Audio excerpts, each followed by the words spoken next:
There we go. Good afternoon. Today is the fundraising event over at the fire station. So we're just going to pop over there, check it out. Because the weather forecast for today is it's possibly going to rain this afternoon. So on this little stroll, possibly going to be a short one.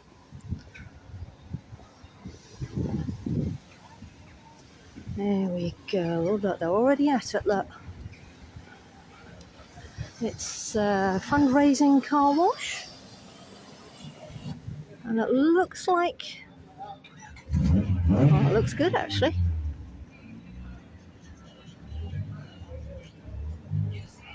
And there's a doggy.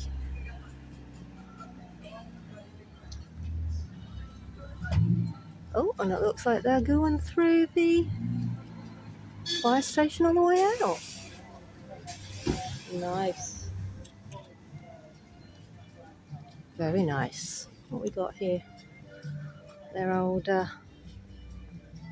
car that they obviously learn and train on, all being cut up and sliced. Nice. Alright, let's have a little wander around the front then, shall we? Let's get a good picture first of all. Oh no, I can't on this app.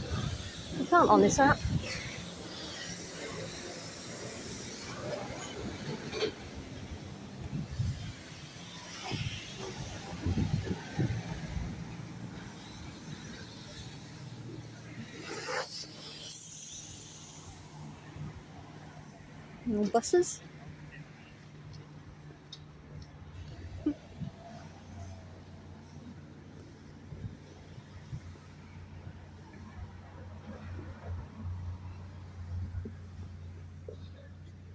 There we go.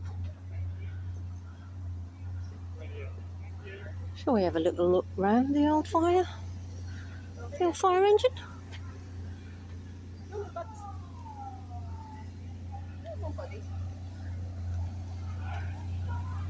Nice car. Hello. Didn't get wet inside, did you? That's very nice.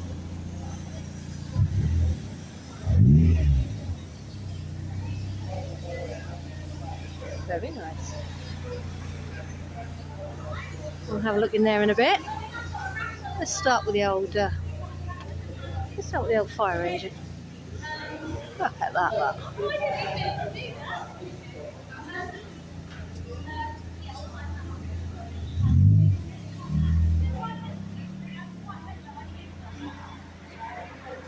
Now, well, there's a lot of equipment in all different sizes of... Actually, I'm just going to shut up because I don't know anything about this. So we're just going to have a look around.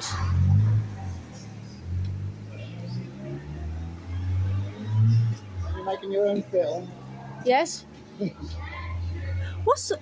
these what you clamp on with the old? Because it's not like America, is it, where we've got fire hydrants? Yeah. Well, So yeah, we do have fire hydrants. Do we? Yes, everywhere. Do you not know what a fire hydrant looks like? Have you not seen a yellow plate on the side of a wall, a building, a lamppost with an H Like a little on it? white, yeah. With an H on Is that it, what they and are? a number on the top and a number on the bottom. Yeah. Can we spot one from here somewhere? One in the yard. I never knew that. Without going out. Yeah, little yellow plates. Yeah. H and, That's what they. yeah. Ah. Number on the top. Yeah. There'll be a number on the top. Yeah. And that would be the size of the main, so the pipe under the ground. Yeah. Yeah, and the number on the bottom is the distance that post is from where the pit is in the ground. And they face Okay. point in the direction that the pit is in the ground.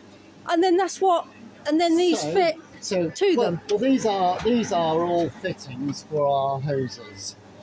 So that's if we wanted to split, let one into two. One into two, and that's the yeah. same sort of thing. This is the foam equipment.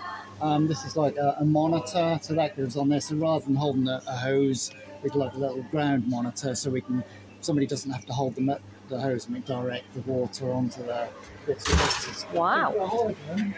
So a hydrant, we screw that into the ground. We take the lid cover off of that, and that. and that's the key. So that turns it on inside as And that goes into the H thing that you in were... the ground. Turn it on, that screws on, connect our hose out, and the water comes out from the hydrant. Oh my God. So that's how that. So you don't actually need to carry any water on your engine? Oh, you still do? Because you might be, you get out in the rural area, you might be a quarter of a mile from the fire hydrant. Ah, okay. So we carry 2,250 litres of water on here. Wowzers. Okay, so that's probably, in old terms, probably 500 gallons. Ish, something like that. I'm better in litres, only because we've got water butts. Yeah, 250, So 250 litres of water. Oh, wow. So what that sits in a tank in the middle of the fire engine. So what would you use first? If you arrived on scene, would you go straight for the fire hydrant, or would you start Depends with what your... the fire is. Oh, really? Depends what the size of the fire is. You know, if we pulled up and there's a house on fire, or, you know, we know that when it's properly on fire, a building, we know we're going to be there for some time. We're going to need a reasonable amount of water. So we will go and look for some water. Okay. Obviously, a house on fire will attract more than one fire engine. You'll generally get 2 or 3. So we've got 3 tanks of water coming. But one of our priorities is to find a fire hydrant. And we've got a computer system on here that shows all the fire hydrants everywhere where we are. Oh, really? It's like a mapping system, and all the hydrants are going, how far they are away from us, how many lengths of hose they are from us, all that sort of thing. Because I see you got digital there, like that's all digital. That's all the pump controls. That's all the controls to operate the pump at the back here. So oh my word! That's all getting a little bit complicated from what it used to be. So this is a brand new fire engine, though. So things are it looks very clean, as good as they get at the moment. Yeah, it's only we've had this about 3 or 4 months. Yeah. So so where's the old one gone then that you did have? I don't know where our old one went to, but generally they try and get rid of them abroad to other countries. You know, like Ukraine, Romania, Poland. They'll take batches of them over there and donate them and whatever. Oh, okay. They can still use them and still usable life in them. Well, yeah. But generally, if we're putting a fire out to start with, we'll use a hose reel. That's our first line of attack for a fire. Other than the big hose. But this big hose is generally for like moving water around. Okay, but the hose reels are generally, you pull them off and they work instantly. So you've got a quick and easy way of attacking a fire. We have got a smaller in the back. So this hood's like 70 millimetre in diameter. We've got a smaller one that's 45, which we would use. So they don't look new? No, these are old. So that you just move all your equipment over into the new one? Some of the equipment is new that gets put on here, but a lot of some of the equipment gets transferred over. So wow. That's hose and waters and things like that. What's in here then? Is that just we've just got little cubby holes everywhere. So a couple of spare breathing apparatus cylinders in there, and some decontamination wipes and things in the bottom. Okay. We've got another one here.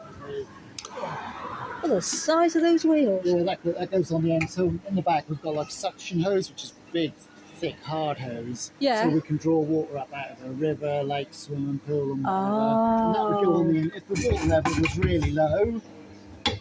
That looks heavy. Because we have to have a strainer on the end, otherwise you suck up all the muck and rubbish. But if the water's really low, and we want them so that sits on the bottom, and the water comes in underneath that. Oh wow! Really, really low level amounts of water. But that's probably used more for flooding and things like that. Oh yeah, to get rid of the water. Wow. Here, electric fan for moving smoke throughout a building, get rid of the smoke, so it's easier to work. Yeah. And for cooling us down if we get hot. So we can put that on, and we've got a water spray mechanism we can put on there. Just spray mist of water on us so we can create an area and sit down and cool down and whatever, if it's something from heat stroke or stress. A light portable pump. So we've got the main pump on the fire engine, but that pump we can take it off, carry it across a field to a swimming pool, a river, or whatever we need to then set in and provide ourselves with water. All sorts of stuff we've got on there. Working at height, so harnesses, pulleys, and rope working equipment in the top there, gas tight suits for chemical incidents. Also, it says everything on there, isn't it? That's all on there. Around the other side is basically rescue equipment, cutting equipment. And, is that what you use like with that car over there? Yes. So ladders, we've got 4 ladders. Our big ladder, 135, so that goes about 50 foot to about 4th floor of the building. A 10-metre ladder, sort of 3rd floor. We've got a little roof ladder that hooks over the ridge of a roof. And then we've got another little ladder that tucks in up there, a little short extent. That's that big thick hose. Oh wow, So that would go on the yeah. pump here. That would connect onto the pump there. And then Okay. we can draw water up. And that's our smaller size firefighting hose, the 45. So if we had a more developed fire and our hose reel wasn't big enough to tackle, that's what we would take into a building. Oh wow. Hose reels again, high-rise pack, that's hose specially made up so it's easier to use inside a high-rise building. So you'd carry that up the ladder and then connect it to the next one? Yeah, that sort of thing, yeah. Most important thing is our kettle.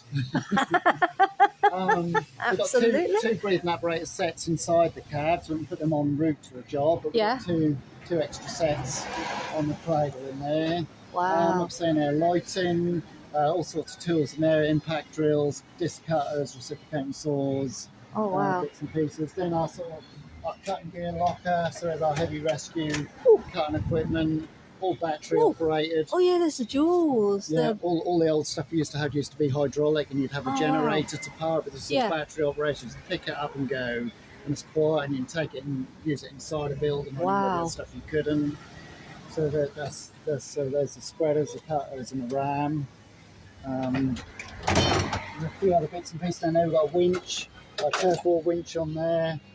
This is just a support that we use. What would you use a winch for then? What? You might have a car in a ditch or something like that. Oh, right, yeah, got you. Might have somebody trapped under a car, we need to winch it over. Okay, gotcha.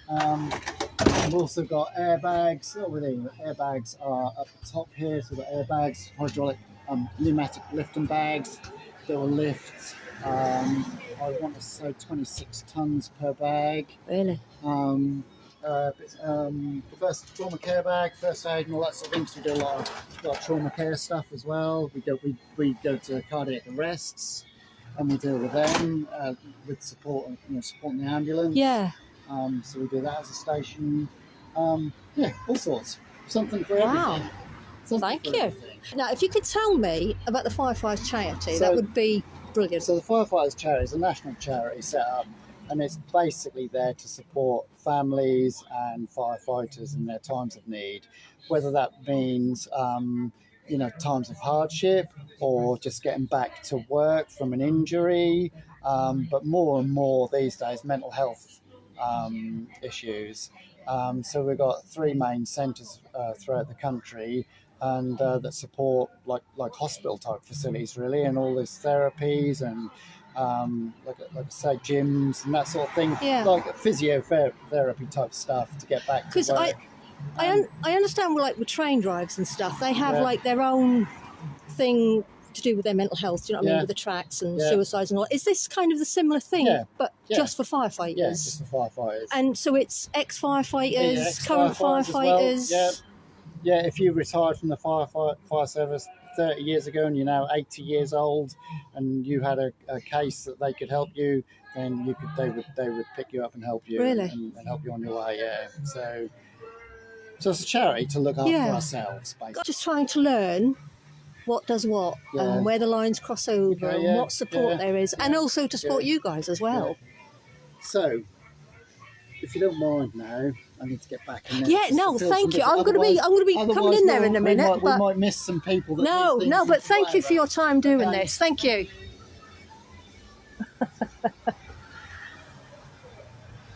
the old wheels on that. Well, that is I forgot to ask how much that sort of unit would cost, and how long they last for before they have to change them over. That is really nice. Oh yeah, look, 24.